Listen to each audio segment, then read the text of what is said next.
Good.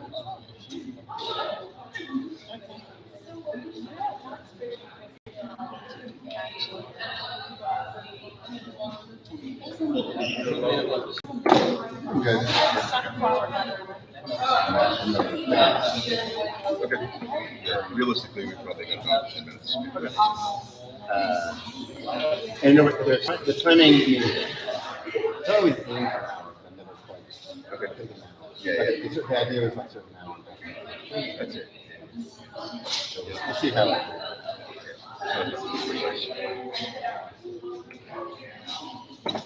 but yeah, and when you, in terms of the Q&A, Q&A.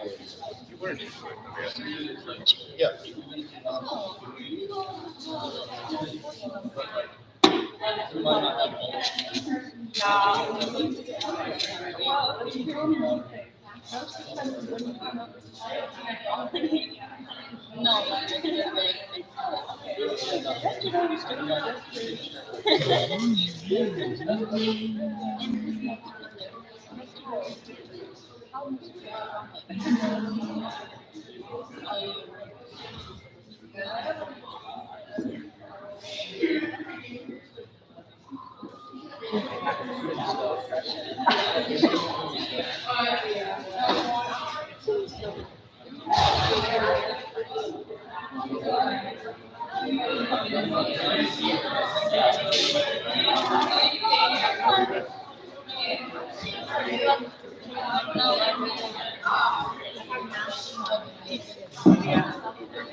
Thank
you.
Are you recording this or Live. with it?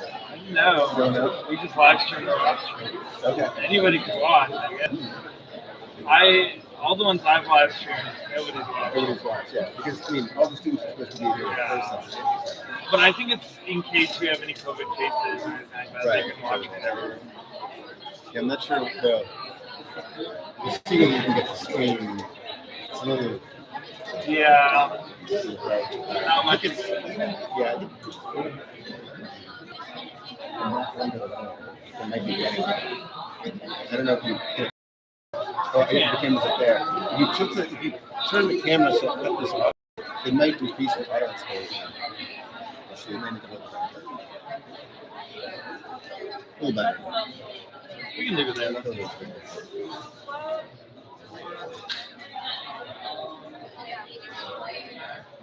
It's so bright on this side of the building, and like dark on that side of the I'm building. gonna see how good your microphone is in there too. I'm not sure how well it'll pick it up.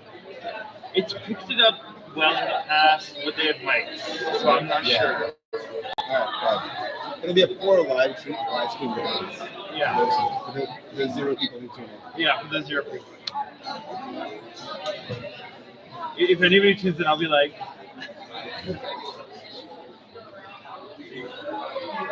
I think it'll be fun. And you did some of these last week, or Yeah. We can only live stream one at a time because we only have one webcam. But the other ones have camcorders and we record it archived. But obviously, if you live stream it, that also gets recorded. that was it. Last year I was here in this exact same room, exact same situation. They were like, "Oh, we made a mistake. Actually, we're speaking Poland." So I feel like running out. Oh, I know, I remember.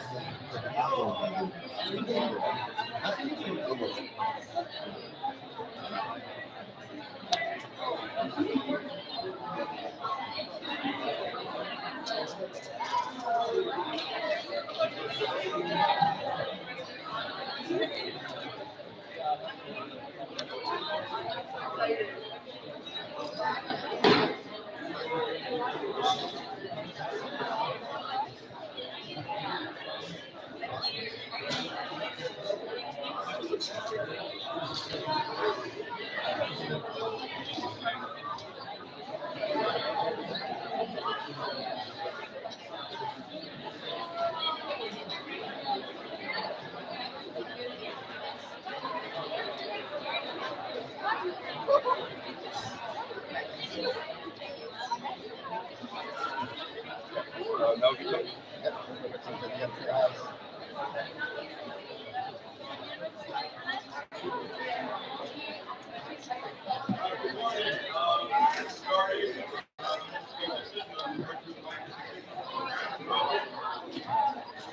Welcome, my state.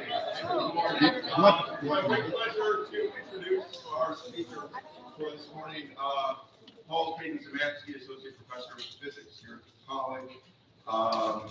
He will be speaking on Flying Boys, Defibrillated Chickens, and Death by Lightning, Frankenstein, and the History of Electricity and Magnetism. Paul is also one of the co-directors of the first-year seminar, which many of you will be taking in a few weeks.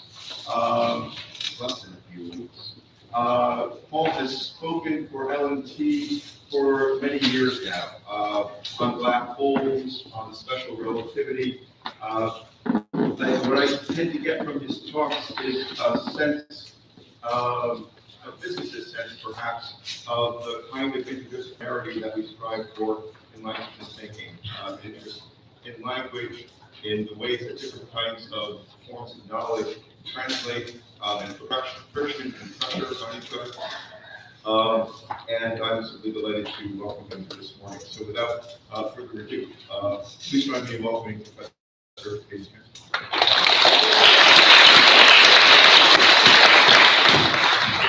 Thank you for the introduction, Bill. Can everybody hear me okay if I just speak like this? Yeah. Okay, I much prefer it to the microphone. How's everybody today? Yeah. I want to see 1 week in. So I try to give a sort of different talk every year at LNT, and this year was the first year I think that people on time used Frankenstein. I don't know if people read this book or not. It's quite a peculiar book. But I wanted to try to, in this talk, connect Frankenstein, as Bill said, in a sort of interdisciplinary way. I'm guessing that most of you had not read the actual book before, but had heard the name Frankenstein, story Frankenstein. And so there's a kind of popular imagination of like what Frankenstein is in this book. And I'm actually more interested in the popular imagination side rather than the book. If you go back into the history of when the book was written, right, it comes about 200 years ago, 1818 it came out. She started writing in 1816. And there's this novel which comes out, and it's not the case. There was this novel, and then people read this novel, and it got to be a really famous novel story. And then later on, it got seeped into the popular imagination in some different way. It was that this novel came out, and basically nobody read it. A few hundred copies were printed. Probably more people read Frankenstein from your incoming class than read Frankenstein in 1818. This is a book that nobody was reading until a few people decided, hey, you know what this book would be good for? It would be good to make a stage play.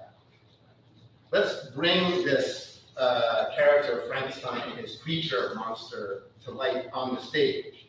And that turned out to be a big hit. So this is by Robert Keep. Actually, look at the screenplay. You get a stage play. We put it on in 1823. It's a big hit, and that was the start of people being aware of the story of this, creation, moving from death to life. I don't know if you, in your popular imagination, you think of Frankenstein when you were 10 years old. You thought, "What's Frankenstein?" What comes to your mind? It's probably not this picture. It's not what comes to my mind. What probably came to your mind when you were 10 is that it was a picture more like this. Am I correct in that assumption?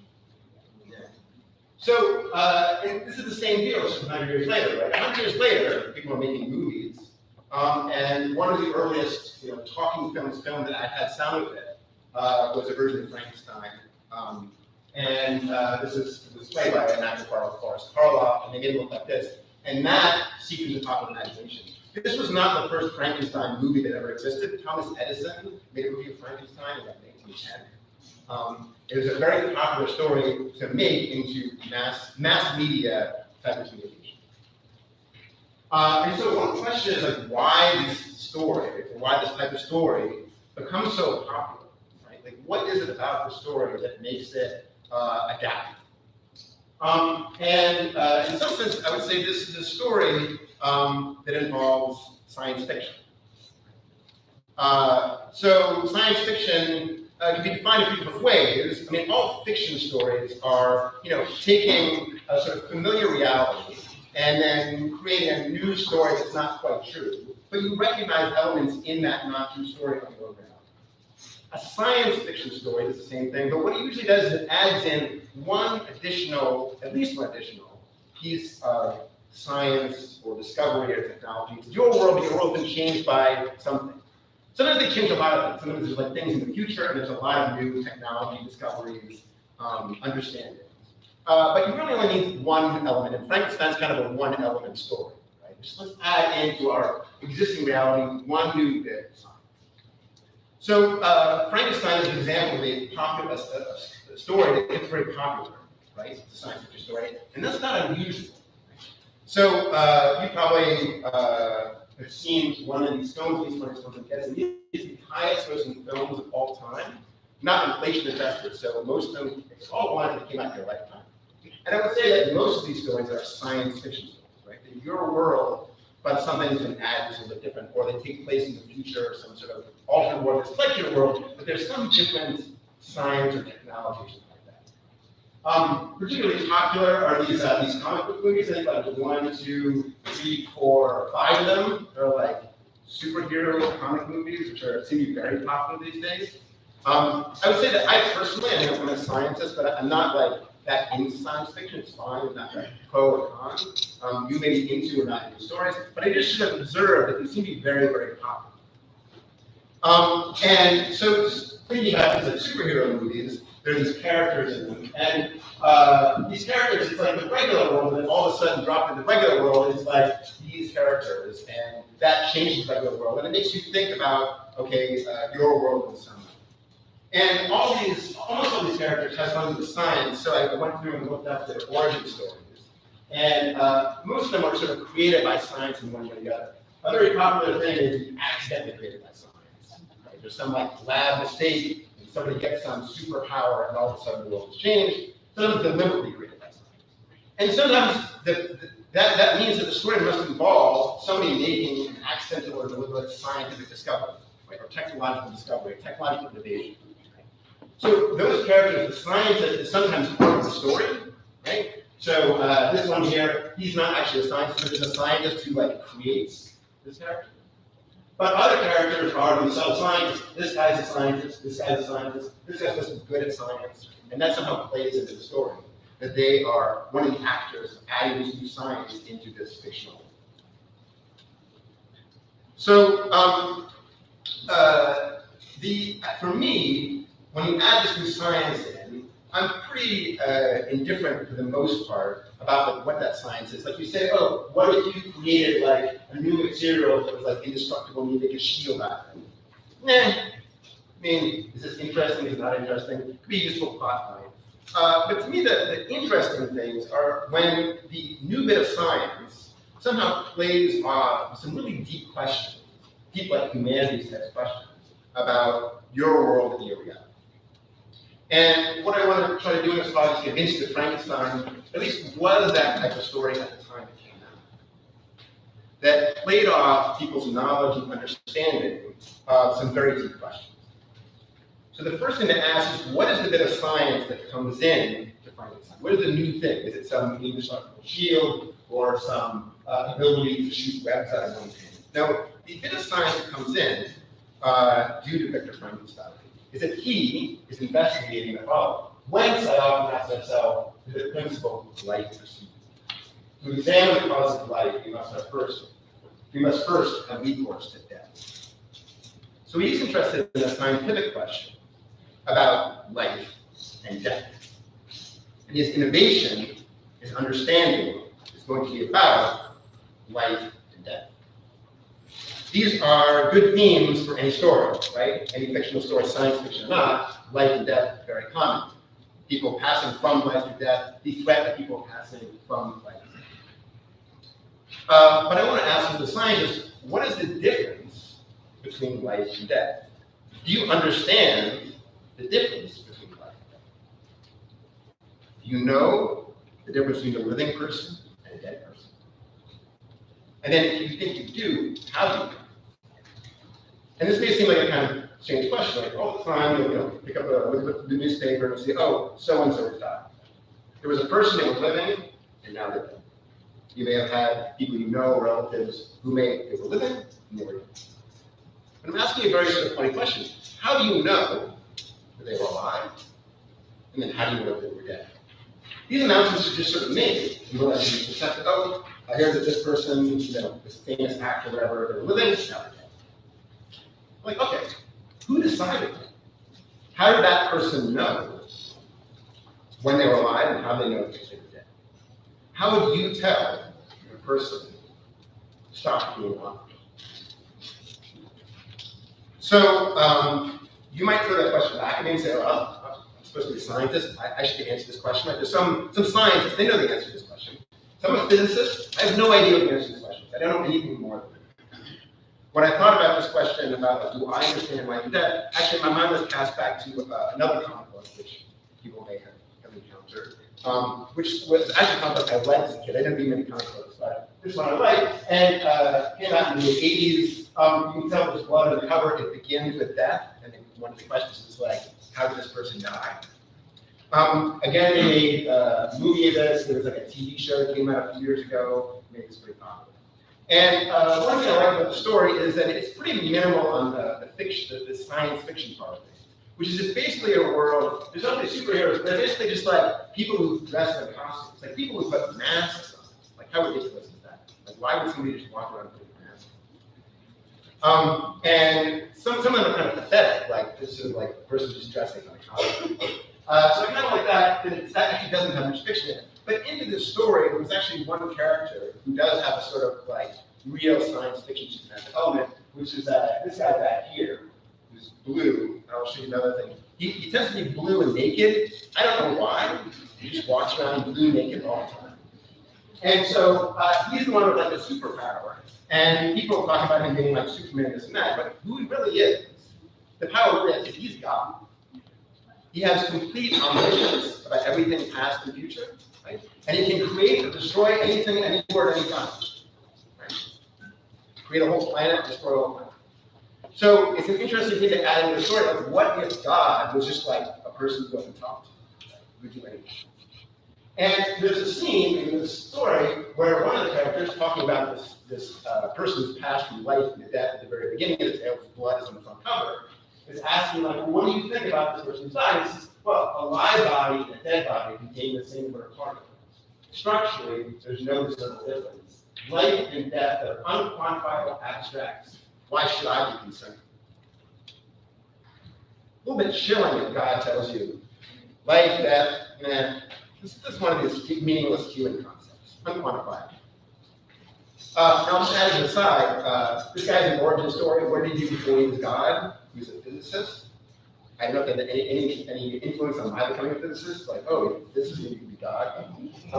I did read it when I was a kid, and these influences are always kind of strange.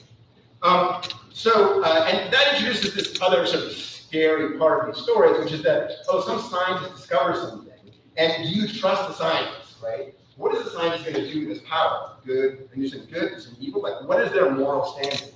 It's not about the technology so much, not about the insights. It's like the moral part. Who's going to live or die because this new scientific thing has been discovered? So I don't know anything any more than blue guy here. Introducing life and death. I know anything more than you. But we're going to sort of explore a little bit about life and death and the science of life and death that Mary Shelley understood. Now, in the book, Frankenstein, when he's discussing this investigation, said that he paused, examining and analyzing all the minute causation as exemplifies in the change from life to death and death to life. And so from the midst of darkness, a sudden light broke upon me, a light so brilliant and wondrous that so simple. And while I became dizzy with the immensity of the prospect which it illustrated, I was surprised that among so many men of genius who had directed their inquiries towards the same science, that I alone should be reserved to discover so astonishing. So what he's telling you there is there's a history. In fact, there's a pretty long history of people investigating life and death or matters of science that might pertain to life. And then somehow, at this particular moment, around 1800, is going to be the moment where it's possible for some person to finally figure out that secret.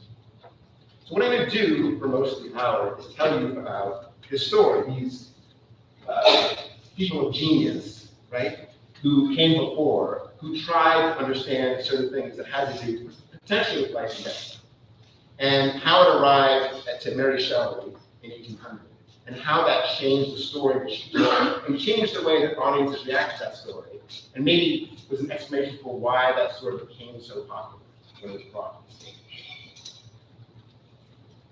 So there's basically one or two experiments that go back 1,000 years, 2,000 years, that set off this chain of investigations that leads to Frankenstein. This is a long chain of events. Science has a pretty long memory about all the different technologies that have been developed, and understandings that have been arrived at and how they built their knowledge.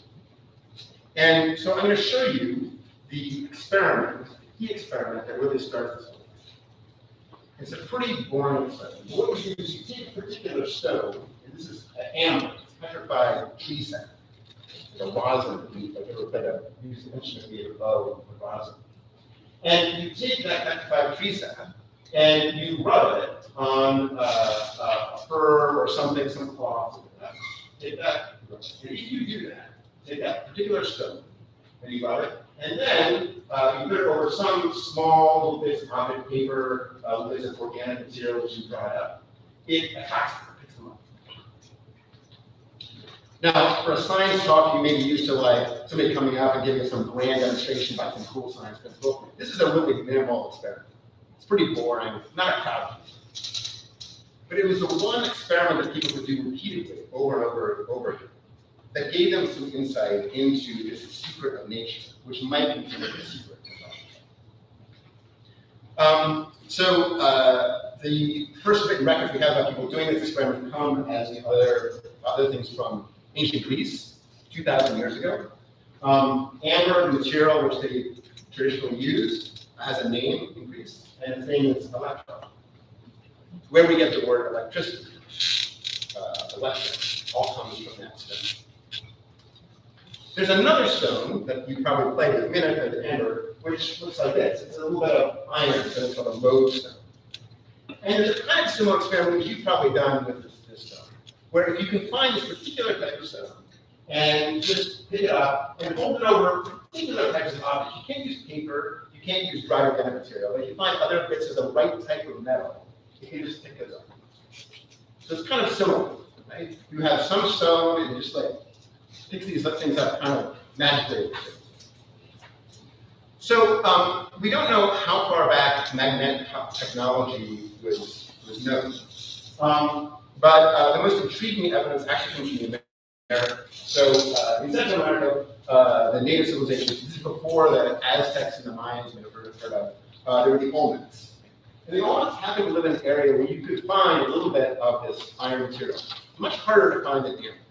So only in the right place to get this right material to see this particular they at least had access to it.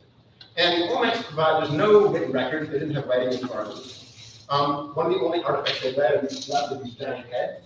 And these giant heads, some of them actually have some like magnetic pieces inside of them. And about 50 years ago, somebody discovered this artifact, a carved stone, which is magnetic, which makes us think that they may have been some of the first people to investigate this mysterious magnetic properties. The first person we know who we can identify who investigated is this guy. So again, an ancient Greek person. The textual record is very good in ancient Greek compared to other places. Thales of Miletus. He's somebody who's sometimes cited as being the first mathematician, sometimes cited as being the first philosopher, sometimes cited as being the first scientist. He left us no written records. People didn't talk about him in written records for hundreds of years after he was dead, but he definitely made an impression, and there were stories about him, and people told us. And one of the people who told stories about Thales hundreds of years after, whose records we do have, was a guy you probably know, named Aristotle, at least know the name. So Aristotle writes in a book called On the Soul. Thales, too, to judge what is recorded about him, seems to have held the soul to be a motive force. Because he said that the magnet has a soul. And the magnet has a soul in it, and it doesn't move the iron. So there are these things where you're rubbing stones, picking things up, stuff like that, and you are like, whatever. But to them, they were like, wait, this might have something to do with life and death. Right off the bat. So Aristotle was here putting this magnet into his whole theory of physics and cosmology. He's the one who coined the term. Aristotle is somebody you probably heard of but never read. He's incredibly influential. I would say that you could make the case that he's the most influential non-Christian philosopher from Christianity. He's maybe the most non-Islamic philosopher, the most influential non-Islamic philosopher on Islam. And he may be the most influential non-scientist on science. So tremendously influential because he had this really grand, intricate, interconnected theory of I mean, lots of them. You can learn all sorts of things. And so I'm going to explain to you a little bit about his worldview related to soul and motive force. So in Aristotle's view, most things do not move. They do not want to. You're looking around the room at all these things, right? They're all just in place. They stay in place. If something moves, right? This thing moves, and you ask, why did that thing move? It's because it was set in motion. Something set this object in motion. What set that object in motion? I set that object. If you see something move, it's because something else that was moving set it in motion.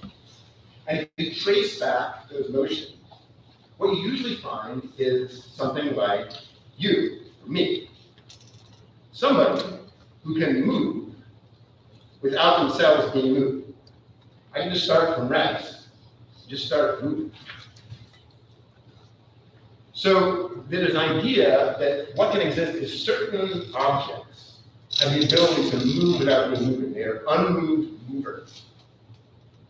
And anything which is an unmoved mover, right, must have something about them which you call soul. The Greek word for soul is psyche, psyche, like in psychology or psyche, which might be translated as spirit, might be translated as breath. The idea that somehow the breath you breathe somehow may give you that motive force. And then maybe one of the ways that if you ask, how do you know when somebody's dead or alive, like, are they breathing? First question. Which is, in their realization, maybe we're asking, like, do they still have a soul? This is one explanation for what is there between life and death. There are some beings that have a soul, right? And when you gain that soul, then you're alive. And when that soul leaves you, then you're dead. Still popular today in many cultures. And Aristotle, that's part of the story. And what is the evidence of soul? What can the soul do? Right? It can move. That's the evidence. That's the difference between life and death. Now, you may be, this is a little bit strange for us in the present world because there are lots of things around you see like moving all the time without human moving. But almost all those things about what moves them are like electric.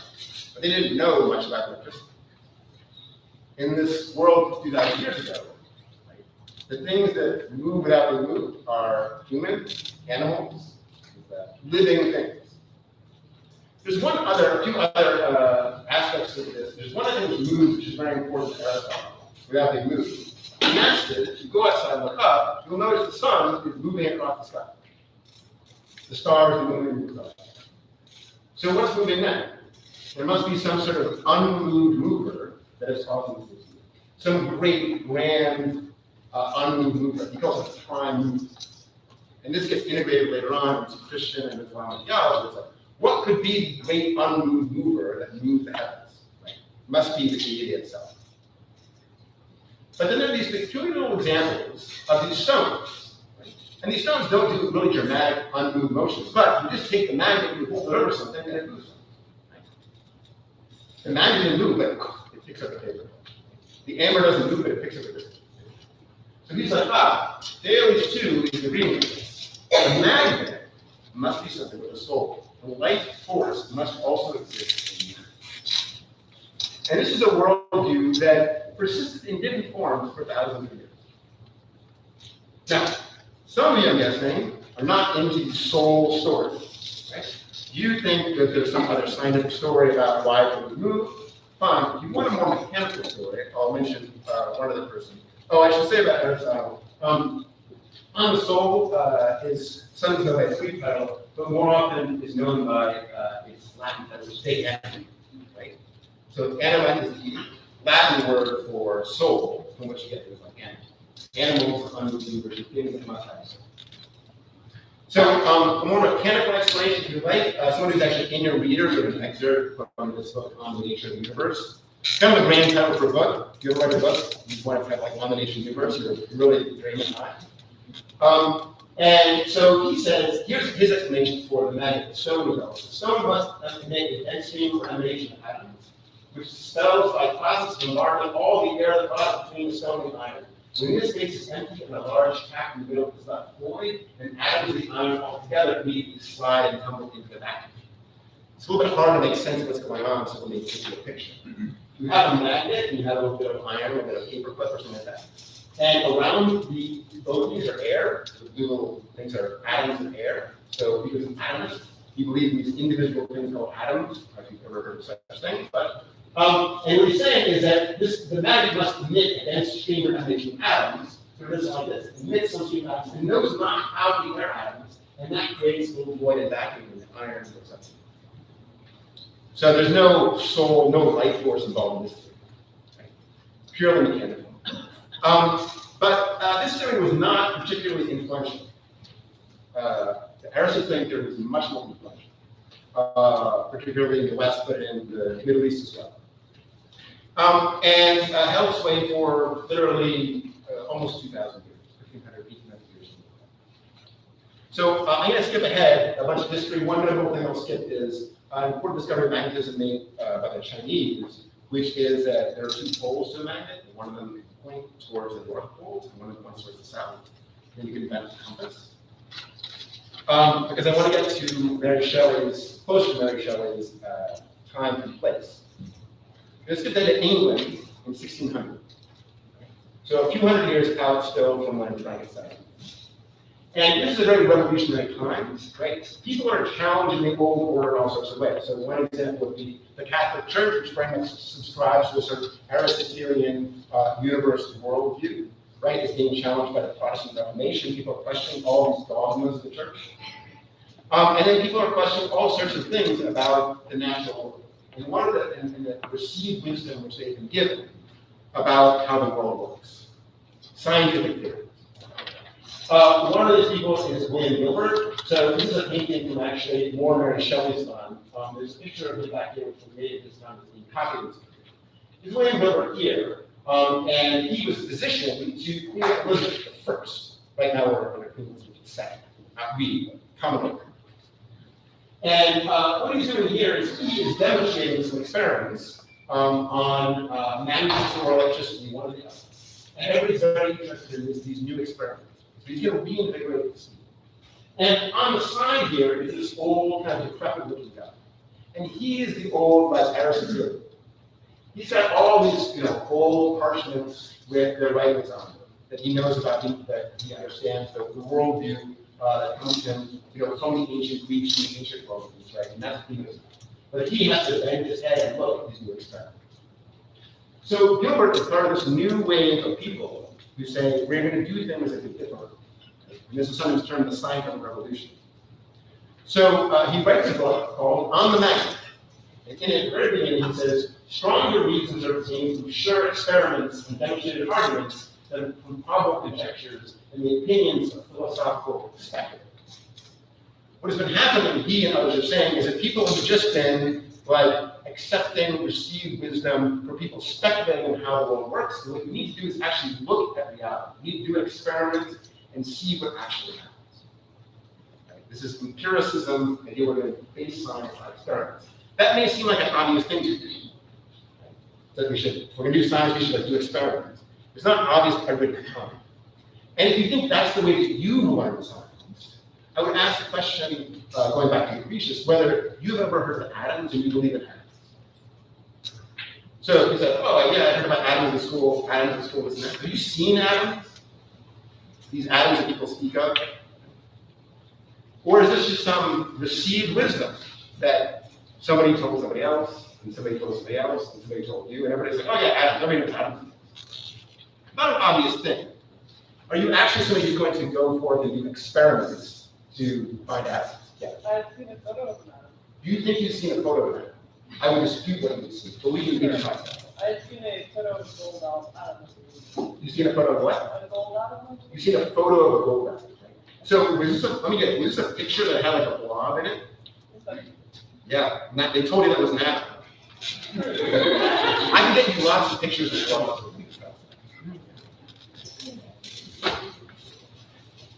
So, what is an example of some received wisdom which has come down to this point about, let's say, magnets and things like that he wants to dispute the experiment? Here's one example. Right? There's Plutarch and Caius Ptolemy, two ancient people writing in sort of Aristotelian tradition, and all the copyists that came after them believed that a magnet like a garlic does not attract time. The idea is, some rumors started if you take the magnet rub with garlic, it stops working. What do? You go out and try this. Get some garlic and a magnet, do that, you find it still works fine. But somehow this rumor gets started and people just try it. Now, I mentioned this particular error because this comes up to some degree in Frankenstein. So Frankenstein goes off to college, right? And he has a bunch of ideas in his head. If you have ever encountered him, he went off to college with a bunch of ideas in his head. And he's got these ideas from two people, Albertus Magnus and Paracelsus, right? About these notions of life and death and how the world works and things like that. And he's kind of enamored. And he runs into this teacher, who says, who's very surprised at this, I little expected this enlightening and scientific age to find a disciple of Albertus Magnus and Paracelsus. My dear sir, you must begin your studies entirely anew, right? That's the old order, which Frankenstein came across as youth, and then he has to get a lesson in the new world. And that's what Gilbert is doing. And that starts roughly around 1600.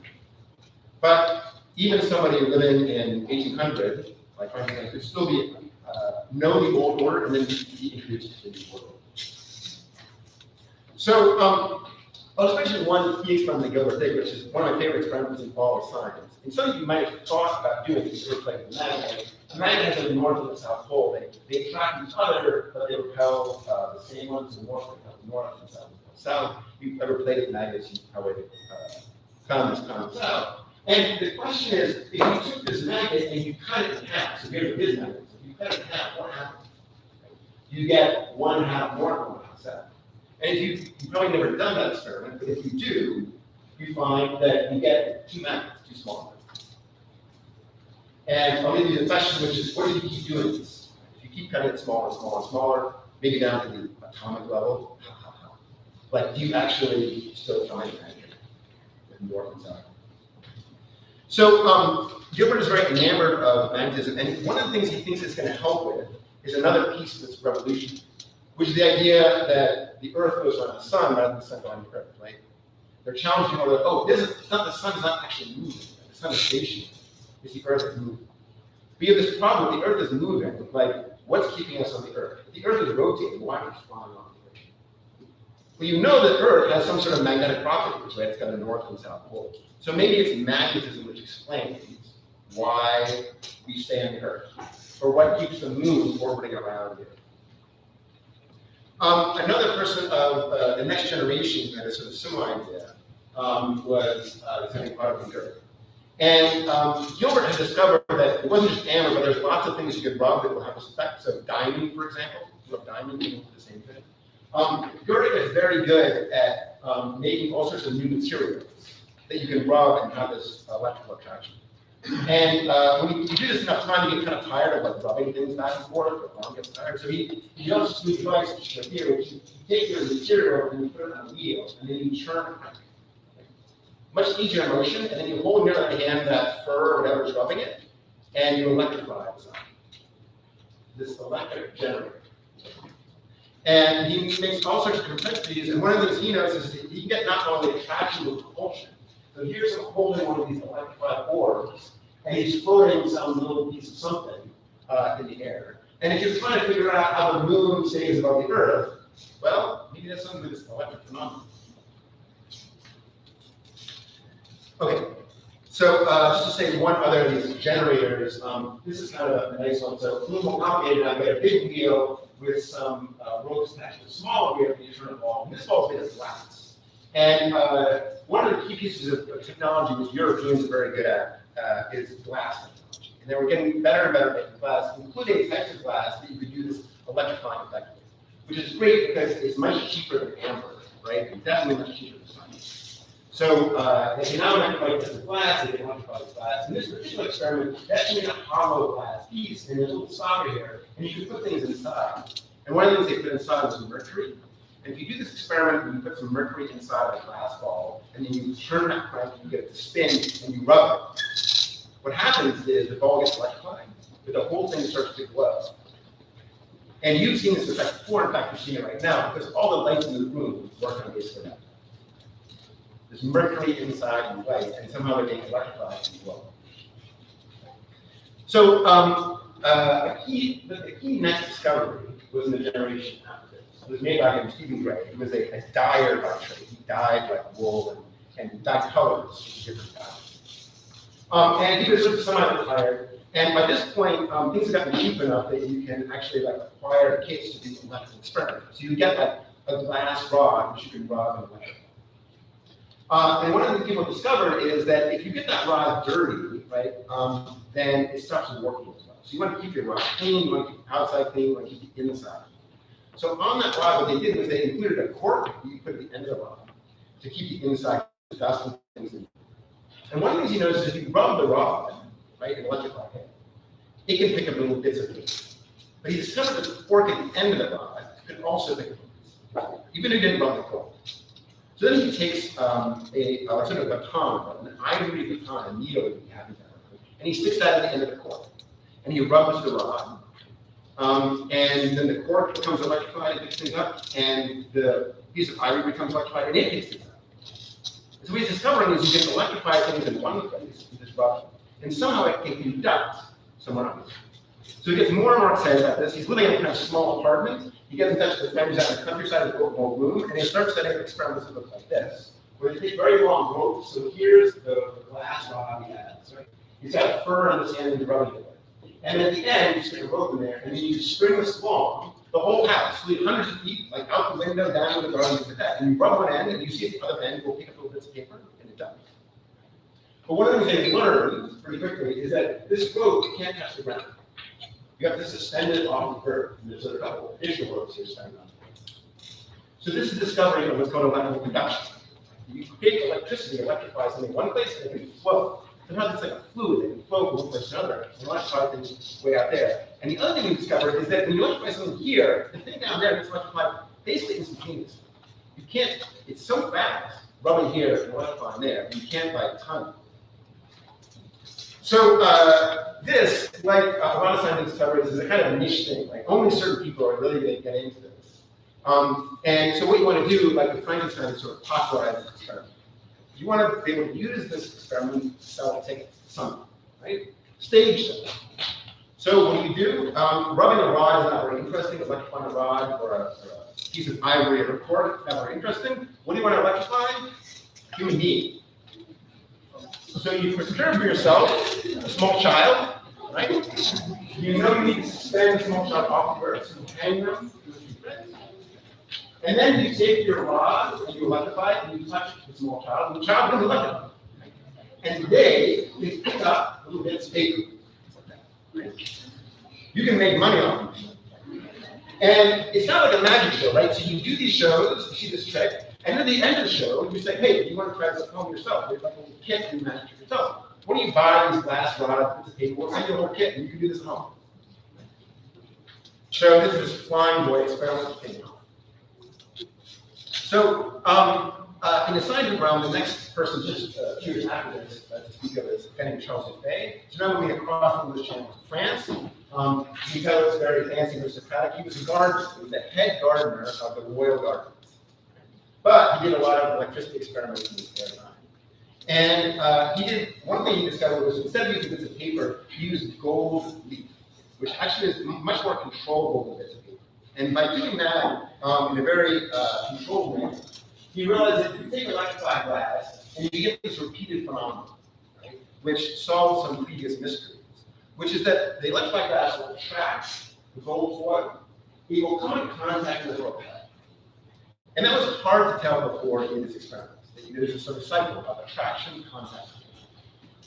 Then he did another experiment. He said, well, let me take two pieces of gold foil, send by the string, which is like that, and let me take the glass and touch the glass each one of them. And we realized that they repel. So you electrify each one in the same way, and they repel. And then he does a third experiment, which says, okay, let me take electrified glass, electrified amber, right? And I'll touch the glass to one gold foil and the amber to the other. And this time, they attract. So he has to think about this and figure out what's going on, and he comes up with a theory. So it's like, you cannot doubt that glass and crystals, that's the one material of glass, operate exactly the opposite way to stone, gold ball, and amber. Other material. Glass behaves one way, amber is the other way.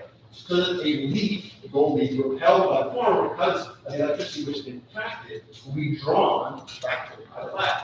For this reason, you conclude that there are perhaps two kinds of different electricity. So there's one type of electricity you get by rubbing amber, another type of electricity by rubbing glass.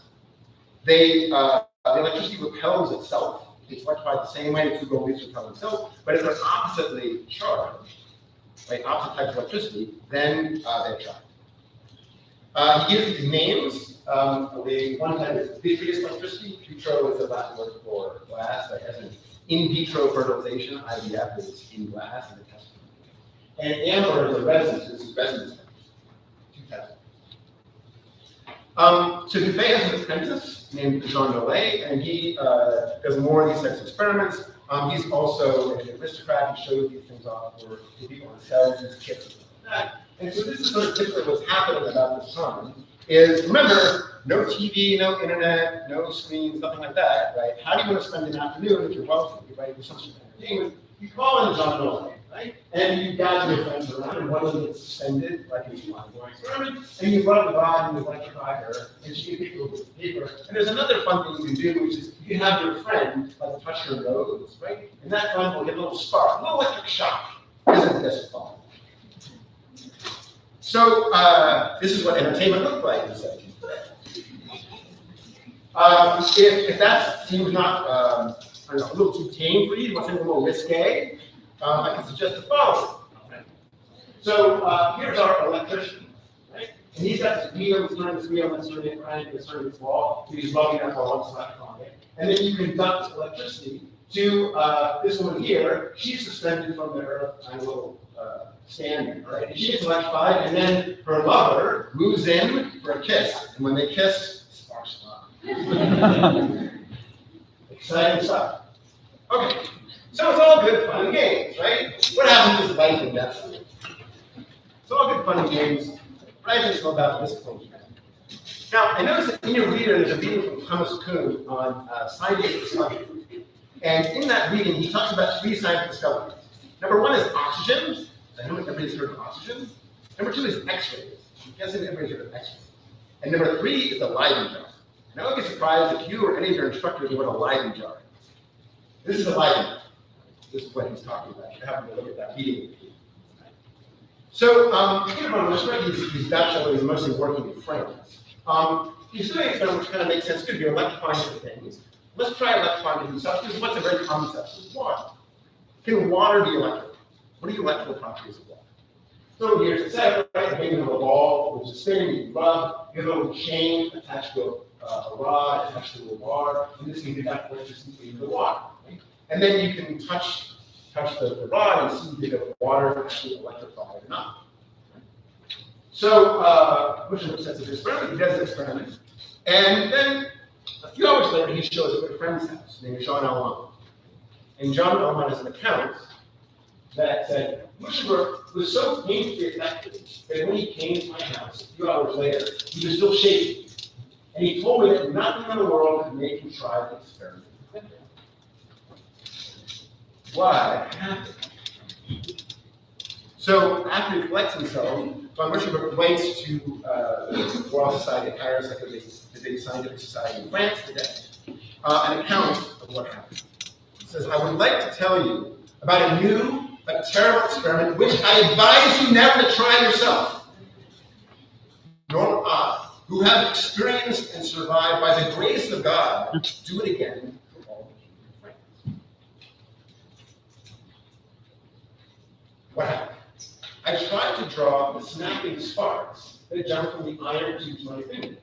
Thereupon my right hand was struck with such force that my whole body quivered, just like someone hits by lightning. The arm and the entire body are affected so terribly I can't describe it in a word. I believe I was done. I believe I was going to die. Now life and death come back into the picture. So this is always in the fictional realm, like what happens, right? Like there's some discovery, and it can't just be a benign thing like, oh, we can track little bits of paper and get a little spark. It has to be like something more substantive. And then you always want to know, like, when is it discovered? And is this discovery something that we should know about? And Frankenstein talks about it. And I see by your eagerness, he's talking to the captain. That you expect to be informed of the secret rule of equation. That cannot be learned from me if not by my precepts, at least by my example. How dangerous is the requirement of knowledge? I'm looking for saying the same thing. Whatever you do, this new knowledge which I discovered, do not do this experiment again. I will not do this experiment again. So, very common fictional stories is like one discovery and then only one person knows about it and only one person doesn't, and never do it again. They create one superhero and that's it. Right? Why not create like 50 Spider-Man? So, what do you think happened? People take his advice? Well, there's a comic that some people came out of me. This is kind of what happened, right? You pull something, you get zapped, you won. A normal person says, I guess you shouldn't die again. A scientist says, oh, whatever happens every time. Right? So immediately, people all over the European continent, scientists, start doing this experiment. And not just themselves, but other people. And so to give an example of the type of thing, what you do is you hire lots of people. So Jean Mollet, who I showed you in the salon, you do a experiment, you go out and find like 100 soldiers or 150 monks. Say, okay, you guys all line up and hold hands, right? And one of you hold this jar with water in it, with electrify, and you and the other man touch this, right? You touch it, like, right? Now, this may seem silly, but it's a very important experiment because what you have here is essentially an electrical circuit, right? You're flowing electricity through something. Right? Now, you're familiar with like plugging something in the wall and electricity flows through it. But what you can't see, just like not from the atoms, you can't see electricity flow. A wire which has electricity flowing through it looks the same as a wire without electricity. You can't see it, but you can feel it. So don't make the wire out of metal, you can't see it. Make the wire out of humans. And then you can see exactly where the electricity flows. You can make different chains or different directions and see who feels it and who doesn't. And now you understand the flow. So, what's going on here? Why all of a sudden from little bits of paper to like this is like being struck by lightning. Right? So the person who's usually credited with figuring this out is somebody you probably have heard before, named Ben Franklin. So Franklin, in the 1740s, goes to one of these shows put on in North America. It's like, oh, this is cool. He buys one of these kits and starts doing his experiments himself, probably things like that. And he's heard about this Leyden jar, and he wants to start to figure that out. So his experiments, and he comes up with a sort of modified version of the phase theory, right, of electricity.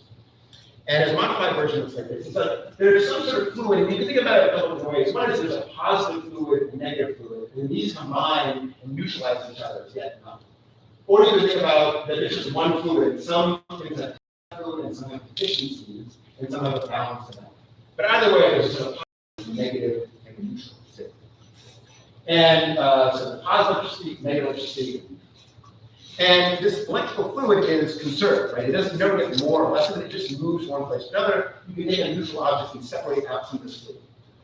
So if you created a Leyden jar that had some like positive charge, right? That must have come from somewhere, and it must have come from somewhere on the Earth. So the Earth is about to some negative. There's an excess here, deficient there. And then if a person happens to be standing there, the electricity can flow through the person. But it can't connect into this jar, so it flows up like this. And it goes on the outside of the jar. So in fact, this experiment really has nothing to do with the water. It was really about the jar itself, which is the key thing. So on the inside of the jar, you had one type of electricity, and just on the other side, you had the other type. And they were attracted to each other, and they really wanted to be with each other. And so you could put more and more positive on the outside and more and more negative inside, and they build up more and more and more and more and more. But they don't combine because that glass prevents the electricity from flowing through it. You need the right type of glass again for this to work. And so you build up an immense amount of charge, and so when you touch it, it's not just like rubbing one rod, it's like rubbing 1,000 rods and electrifying yourself. He also devises a little scheme for defanning this which is like this. So you put one rod and it's inside of the rod on the outside, and you have a cork or something light on a string that can move between you. And this cork, this process of attraction, contact, and repulsion, what's happening with the contact is that when it comes into contact, it gets a little bit of this fluid, this positive fluid, And then it's repelled, right? Goes to the other side. And now that positive fluid neutralizes the negative fluid. And so the neutral amount is a little bit of negative fluid. Right? And then it goes back on the other side, back and forth. And so you go cork moving back and forth, back and forth, back and forth. And you take this dangerous sliding jar, which is going to seriously shock you, and you discharge it. So with this in mind, he turns to the question that was on people's conscious at the time, which one person mentioned, which is this shock really the same as lightning? The power of storm, the power of lightning, is that an electrical? I'm going to speculate about it. So he comes up with an experiment. He says, to determine the question whether the clouds that contain the lightning are electrified or not, I propose an experiment to try where we then convene. On the top of some high tower or steeple, place a kind of sentry box, big enough to contain a man and an electrical stand. But in the middle of that stand, let an iron rod rise and pass, then out go on an upright plane of 30 feet, pointed very sharp at the end. If the electrical stand be kept clean and dry, a man standing on it when such clouds are passing below might be electrified and afford sparks. The rod drawing fire from the cloud. So instead of going into this jar, you just put the rod over the clouds, and then see if you can draw sparks off that. And that'll tell you if clouds actually are electric. So these are touch clouds. So this experiment is done, not by Franklin. He wrote down a lot of potential experiments he never actually did. The kite experiment you may have heard of is one that people aren't sure that actually he did or not. It may have just been suspected. But this experiment was definitely done in France, just outside Paris, in a town called Marble. People did an experiment. What they did was they built this box and a rod going up. They made sure it's isolated from the earth and they hired a soldier to stand by and they said, "You wait here, and when storm clouds come in really low, and there's a big thunderstorm coming, then you touch this." And so the soldier right there getting paid, and then the storm came in. He's like, "I want no part of this." So he went around and he found a priest, right? He said, "Can you do this for me?" And the priest was like, "Yeah, sure." Different level of courage. And so the priest, he's got actually a little handle, a little rod handle on it, and he draws sparks up. And that confirms my hypothesis that, in fact, where the end, so yeah, that's what lightning is. It's the same type of effect. It's an electrical effect. So this is a big hit. And this made Franklin's name in the European continent. You may know he later became ambassador to France. He was the ambassador electrique. Because people knew him as, oh yeah, this great electrician theorist from the Americas. To quote one Italian scientist at the time, who would have believed that electricity had learned students in North America? In Philadelphia, a city in Canada. Shows the degree of knowledge here about the Americans. So one of those examples, Franklin, what you can do, what you did, is you have a rod going in the sky, in the clouds, you have a little bell on the thing, and you have another rod with a bell on going down the ground. And you came over to see there's a tiny little ball on the screen, and that ball kind of like the cork going back and forth. When a storm cloud passes over, and sit there at your desk, right in, and all of a sudden, oh, let's just storm. So Franklin was right about a lot of things, but one thing he wasn't right about this. Whether there was any danger in doing this. If there was any danger, the man should be apprehended, though I think there would be none. Let him stand on the floor of his box, and now and then bring near the rod a loop of wire that is one that can fasten the leads. He hold it tightly waxed. So the sparks hit the rod is electrified and strike from the rod to the wire and not affected. So what he's basically doing is he's putting an insulator, something that doesn't have much flow through it, a wax handle, put that between yourself and the rod, right? So you don't draw the electricity directly. Again, this is another dangerous experiment where people start trying to hold it. And one person tried this was a guy named George. So he was in German, working in St. Petersburg, Russia. And he had it set up in his house. So, okay, I stand, a rod, going up the clouds, and when a storm comes by, I'll do this drawing off sparks. He was in a little sort of scientific meeting actually down the road. When a storm started coming, he said, "Oh, I better run home and do this experiment." He came home, and with him was this guy who was his engraver. Right? So every doing scientific experiments needs to be able to write up the drawings of how these things look. So you need an engraver to like engrave plates and do make a drawing. And it was this guy who made this drawing. So he came back, tried to draw sparks, and was killed. He was basically struck by lightning. It's actually the first recorded instance of something known as ball lightning, which is still a kind of mysterious phenomenon. There's a little ball here. But the thing that Frankenstein realized is the experiment's fine to do of making the clouds electrify your rod. You can draw little sparks off that. That's fine. But if there's actually a lightning strike on the rod, then you are in big trouble. The engraver survived. They could make this stuff. So now this fun little drawing room pieces of paper on hand type thing, electric kiss, isn't so benign. This is a powerful thing that we're doing. And that occurs in Frankenstein as well. He talks about seeing this oak tree basically vanish when it's struck by lightning and being incredibly affected by it. I mean, even in part of my father, the ancient origin of thunder and lightning, you applied electricity. You constructed a small electrical machine and did some experiments, including this kite experiment. So Victor Frankenstein's father is of an era where, like, you know, he could have learned for the first time, oh yeah, we can now discover, this is breaking news, the idea that cloud, the reason why, what is behind lightning is electricity.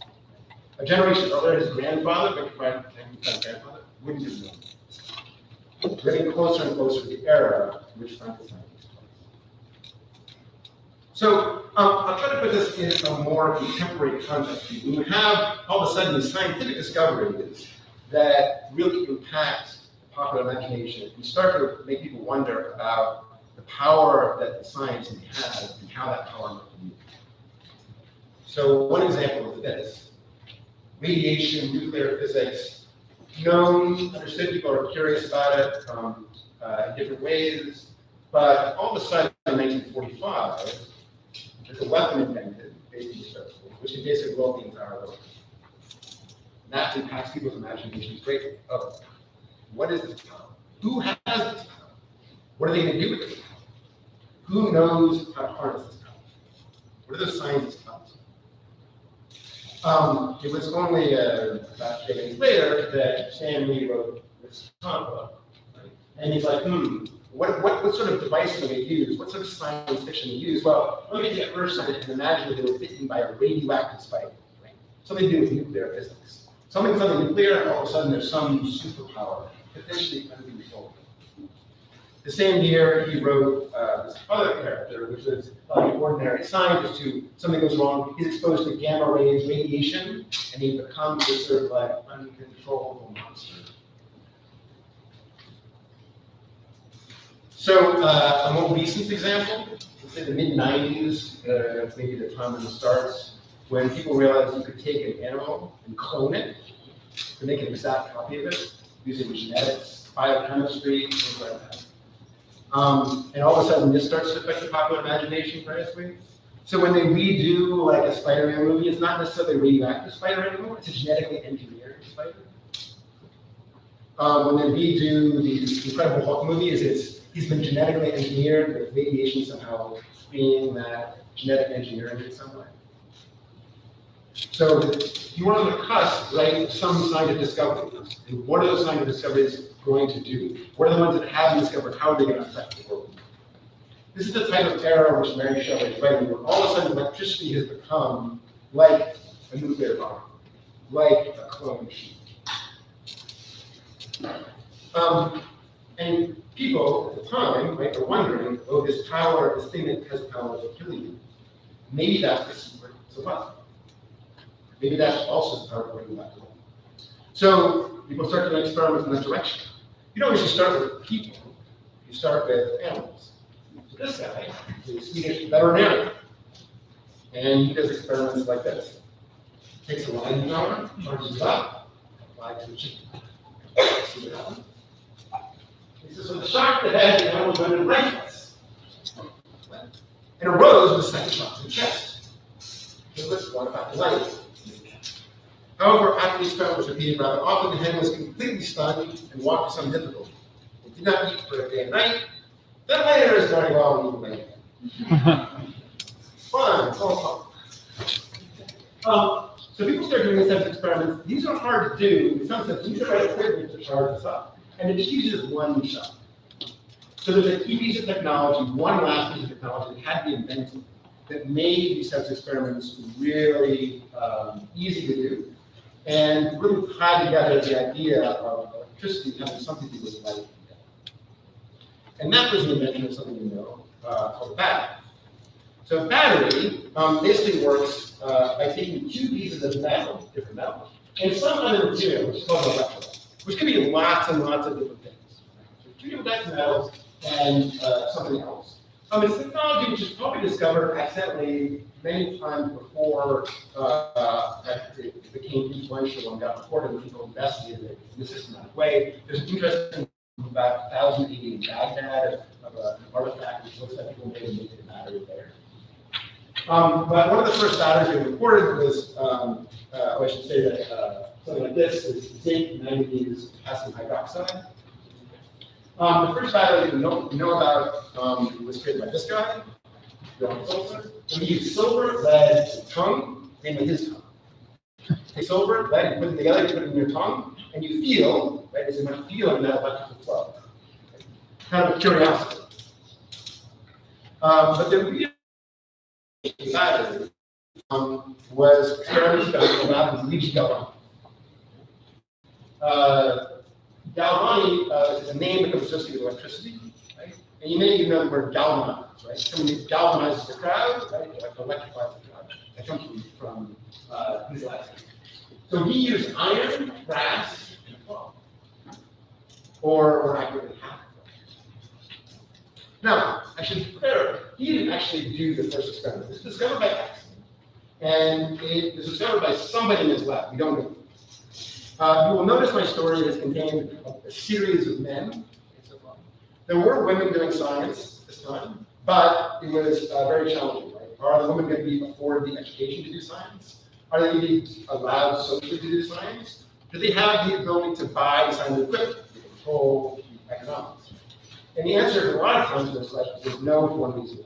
But there were women doing science. So Giuseppe Barati, who taught at Philadelphia in Canada, his wife, Laura is a very well-known scientist who translated into Italian and was quite prominent. Most of the time, we find that the women doing scientists who are doing science are wives, daughters, or sisters of male scientists who have control over the lab. So Galvani's wife was one of those people. She worked in his lab. She may have been the one who actually discovered this, but we don't know. So what is the experiment? Well, it looks something like this in this full picture. He had in his lab some dissected frogs, some frog legs. And you put on a plate with one type of metal, and you touch this to another type. And when you do this, you create a battery. And this creates a flow of current. And the flow of current goes to the frog's legs.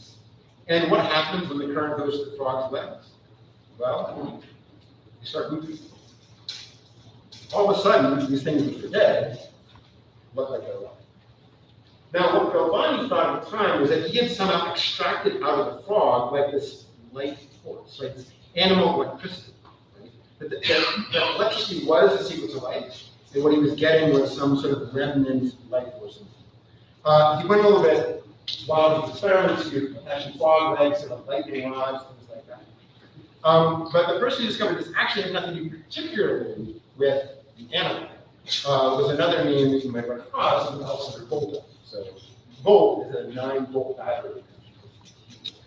And what we showed is actually you can take stacks of different types of metals, and the thing is, between doesn't be a frog, it would be something like cardboard soaked in salt. No life living things. And this is a bit more like your present day batteries, some stacks. But you can use this battery, right, to run current through things and get foggy legs to move. And now, remembering back to the certain areas of the picture, which still holds sway, right? You had the idea that what was life, right? What basing life? It was the unmoved movement. You can move without someone else moving you. But here you have this thing which is just there. It's an inert thing. There's no motion associated. But you know that somehow it's got some electrical power. And you connect it to living things or dead things, and it starts moving.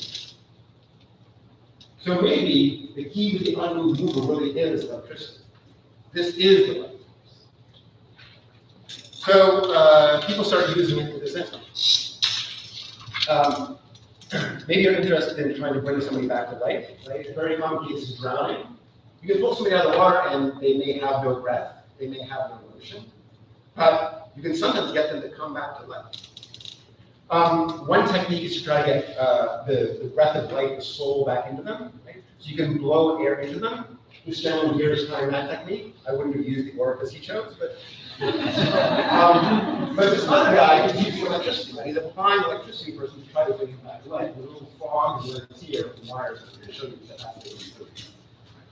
So at the time, you could buy kits, like if you're a physician, to go around and like electrify people in case they died and see if you bring them back to life. Right? There's no known example of anybody successfully doing this. There's a lot of accounts that say that they did, but we don't think it's actually. So then let's go a little bit further. Right? Giovanni Albini, the nephew of Luigi Galvani, who is lab, he's like, well, let's start taking human bodies, right, and electrifying them, and seeing if them come back to life. And the most famous example of this was he procured for himself a recently deceased prisoner. So he was hanged in the morning. In the evening, he took the body, right, and put on a show. Take it to a theater, sell tickets, and apply electricity using this battery invention. And he writes an account of what happened. On the first application of the electrical arcs, the jaw began to quiver, the adjoining muscles of the part of the reported, and the left eye actually opened. Vitality might have been fully restored if many ulterior circumstances not measured this inappropriate. Would have been appropriate. So now we're at 1800, right? This is the era in which Mary Shelley was writing. The idea of electricity may be the secret to life, maybe it was to bring people back to life, maybe the method by which you could create life.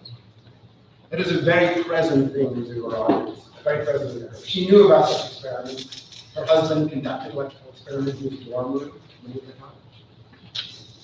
college. When you read the account of what happened, there is this mention of the spark of beauty. Now, she never reveals the secret. Victor Frankenstein never reveals the secret. He doesn't want anybody to know. It's pretty clear what she was on her mind was on other people's minds. That the secret to life may be just around the corner. The secret to determining the difference between life and death, to going from death to life, may be right there. Now, did this happen? 1816, the next year, did somebody actually, bring people back from the dead? As with most science fiction stories, there's a projection about what might happen, and the authors usually get it wrong. But it wasn't that electricity didn't have some interesting secret just around the corner. She just didn't guess what those were. So let's take a couple minutes to tell you what they are, because they're quite relevant to your present life. So again, this is a moment, right, where you have this sort of like uncontrollable power, uncontrollable. So 1820, like just after the book comes out, now there's a battery to create electrical current. And what is realized is this long sought connection between electricity and magnetism. Remember magnetism? We started magnetism a while ago. But it turns out these two things are connected, but in a weird way. If you run electrical currents, you find that a magnet, it's a little magnet field, it's twisted like electrical current. It doesn't attract repel, you just have a straight current. It turns. Discovered by a guy named Hans Christian Ørsted. I won't try to convince you of its importance. I'll just note that Google thought it was important enough to change its logo one day with its 232nd birthday. Google thinks it's important, it's probably important. So there's a connection between electricity and magnetism. And you can actually use this now, a battery plus a wire, to create a sort of false magnet, an electromagnet. It tells you the secret of magnetism, or a secret of magnetism, is that what is causing magnetism is electrical currents. The other key discovery that came out of the heels of this is attributed to a few of these people. One of whom, Joseph Henry, lived not far from here in Albany. In fact, there's a plaque up in Albany saying it's the birthplace of modern electricity. I think the New York State Historical Society would be overstated in case a little bit, but they want to claim that Albany was the place, Troy. So Henry discovers something called magnetic induction. The other person who discovers it around the same time is a guy named Michael Faraday.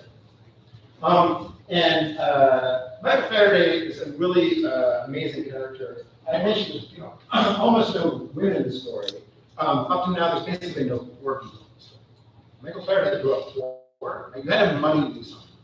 He grew up poor, but he found some benefactors who recognized his talents. And he became like one of the best experimental physicists of all time. And he had no real formal training in like the arts of mathematics and things like that. You could all do more math than Michael Faraday did. But he had an amazing physical intuition for things and knowing how to do the right experiments. And he also worked on this magnetic induction idea and came up with a new concept called a field. And the idea was that these charges cause magnetic wave, or have associated in these lines of field coming off of the waves. And magnets similarly have lines are coming off. And what you can do, this is actually John Millet had a similar idea with the early Faraday really got to see in terms of this. What you can do is you can take these lines of magnetic field from a magnet. And if you move the magnet towards a wire loop, what you get is a current around that. So the magnetic field can create an electrical field, and that can push current. And the reason why this is a key discovery is because in your experience with electricity, it's like, oh, there are these sockets in the walls, and my phone battery's dying, right? Plug it into the sockets, right? So something is supplying electricity through the walls. Right? Buildings are built that way. Where is this electricity coming from? Right? To trace it back, it's going through some series of wires, right? Just like Stephen Gray discovered, wires, wires, wires, wires. Somewhere there has to be some source of electricity. And what is at the end of that source is most likely a magnet moving through a coil. You move the magnet in different ways. You take a wind turbine or a nuclear power plant or a coal-fired power plant. Lots of different ways of getting things to move. But what you want to do is move magnets to coils and then you produce electricity. So the production of electricity itself, in the modern sense, was just around the corner, which led the way to the great electrification of the 19th century that is still a major part of it. So all these discoveries that Faraday put together in mathematical form and James Maxwell, which I think he gets a little bit more credit than he should, just because he put some like math forms on it. Faraday gets more credit. But basically, there's some fancy math here. The E here is electric field, the B is magnetic field. But this is all this mathematical encoding of some experiments that told you. There being no cutting magnet and getting secret controls about electric attraction, about magnetic induction creating that current with moving magnet, about currents creating magnetic fields and moving magnets around. These are all encapsulated in. But Maxwell discovered one other thing. He had one other hypothesis about the writing down, was that there was a piece missing in the equation. And he had some reasons for suspecting this. The piece missing was that he said if you took something which is electrified, like amber, and you moved that would create a magnetic field. Creates a magnet. Now, this is a very subtle effect, and it wasn't observed until decades after he crushed it. But it created a situation where you could have a changing, moving magnetic field, which created an electric field. And that changing electric field created a magnetic field. And the changing magnetic field created an electric field. The magnetic electric, back and forth, back and forth, back and forth. And what you get is an electromagnetic wave that could be moved. And he knew from the experiments with time and parameters, one thing about this wave is you figure out from these equations the exact speed of the wave moving. And this wave moved at 186,000 miles per second, which is very fast. And he knew immediately what this wave must be. So the science was just around the corner of Marshall's time, something interesting. It was electromagnetic waves, otherwise known as light. The secret to light is electricity and magnetism. And I find it kind of interesting that in this quote I already put up, that the process of discovery, right, it's about sudden light. We said we're suddenly enlightened. In fact, this whole age is known as the Enlightenment. And what do they actually get out of it? They got the secret not to light death. The secret to light. So that's where I'll stop the scientific story. You may be interested in the gas story. Where does that come from? Well, it's still there in some sense. It's still in some sense. So you probably didn't notice. Most of you walked past this front desk right now. There's a little sign that says AED. AED stands for Automated External Defibrillator. And this is an electrical device. So if you happen to witness somebody passing from life into death and think you may be able to bring them back to life, you can use this device. It applies electricity. And we know now that if you apply the right type of electricity in just the right window, after they pass from life to death, they can go back to life. Or maybe they never were together to begin with, but somehow you realize. This took many decades of physiology and electricity to discover how to make these devices. And even something like the cloning that I mentioned before, which is a kind of fun Frankenstein aspect. What they're doing is they're taking cells from different animals and taking pieces and putting them together to make a new life, like a new clone. There's one key step in this, which is once you do that, you have to do electricity to start the whole process, to spark the whole process. So, but most people will say now, passing life to death, these electrical processes, like somebody dies, you only have a matter of a few minutes, right, to revive them. And after that, there's irreversible processes occur, which cause like decay in the cells. And then if you try to bring them back to life, they wouldn't really be a living person. That'd be kind of a convention. But I will say that, you know, when telling a story, giving a lecture, or writing a book, there's an idea of coming to an end. Or coming to an end to my talk. Aristotle wrote many things, but he talked about stories. He said that stories need a beginning, a middle, and an end. Fiction stories, science fiction stories, beginnings, middles. But it's not clear whether things really have an end, whether things ever really die. In fact, going back to naked do die. The last question he's asked is that, well, did we do the right thing in the end? Did something work out in the end? Well, nothing ever ends. Stories end, talks, things go on. So that's how science fiction works. The fiction comes to an end. But science, we can tell stories, it just keeps going. And so I opened up the paper a couple of weeks ago and saw the following. The New York Times, reversible form of death. Scientists survived 17 decades, or the pigs were dead. Then researchers come to custom chemical and then follow raises questions about science considers death. Right? You want to see what the experiment looks like, it looks something like this. Oh my God. You know, lab device, hooked up to an animal with a little pulse generator, electrical pulse driving. So I'll drop there, at least for now. This is my view. Thank you very much.